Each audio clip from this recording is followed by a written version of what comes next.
ভালোবেসে আমাদের প্রতীকে যে সিল মেরেছে, এই সিলের দিকে যদি কেউ তাকাবে আর এটাকে যদি নষ্ট করার কেউ পাঞ্চাল চেষ্টা করবে। কথা ওই দিন বলেছিলেন হুজুরের, এই কথাটা পুরো দেশব্যাপী খুব ছড়িয়েছিল, যদি তুমি আসবা হাতের কবজি কেটে দেওয়া হবে, কথাটা বলেছিলেন।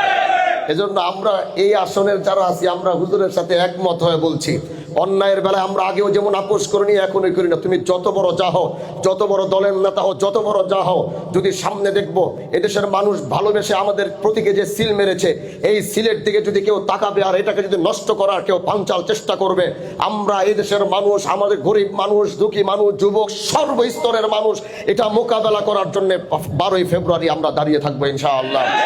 12ই ফেব্রুয়ারি ইনশাআল্লাহ এই দেশে বিজয় হবে, যেই বিজয়ের প্রত্যাশা 54 বছরে এই দেশের মানুষ দেখেছিল।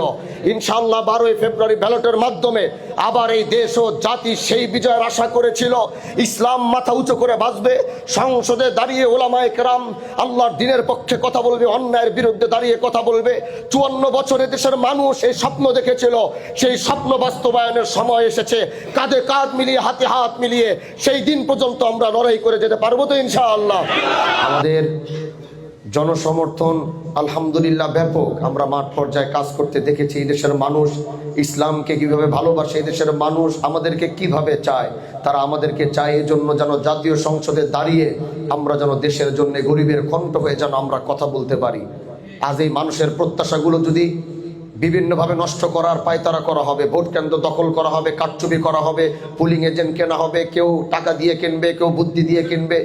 আমাদের এই সব কিছু মোকাবেলা করতে হবে এবং এই সব কিছু মোকাবেলা করে এই দেশের মানুষ যে আমাদেরকে ভালোবাসে, তারা যে আমাদেরকে রিক্সা মার্কায় বা আমাদের 10 দলীয় যে আসনে, যেটা 10 দলীয় প্রতীক হয়েছে, সেখানে যে মানুষ আমাদেরকে ভালোবেসে সিল দিয়েছে, সেটা আমাদেরকে রক্ষা করতে হবে। যদি এর জন্য আমাদের রক্ত দিতে হবে, রক্ত দিয়ে হলেও ভোট কেন্দ্রের বাহিরে দাঁড়িয়ে এই দেশের কাউকে আমাদের সেই সিলগুলোকে নষ্ট করতে দেওয়া যাবে না। 54 বছরে দেশের মানুষ এই স্বপ্ন দেখেছিল, সেই স্বপ্ন বাস্তবায়নের সময় এসেছে। কাঁধে কাঁধ মিলিয়ে, হাতে হাত মিলিয়ে সেই দিন পর্যন্ত আমরা লড়াই করে যেতে পারবো তো ইনশাআল্লাহ। আল্লাহ কবুল করুক। নাসরুম মিনাল্লাহ ওয়া ফাতহুন করিব ওয়া বাশশিরিল মুমিনিন।